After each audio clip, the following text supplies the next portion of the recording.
Gandang hapon, heto na pang resulta sa ating STL Pangasinan. Para sa araw na to, May 18, 2026, Monday, para sa ating second draw result.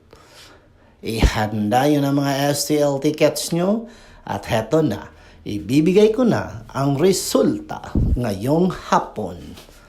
At para naman po sa ating STL Pangasinan, second draw result, ang resulta ngayong hapon ay ang numerong ito.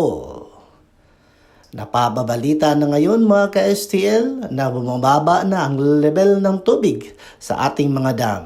Kaya dapat magtipid na tayo sa paggamit ng tubig at wag nating sasayangin. Okay?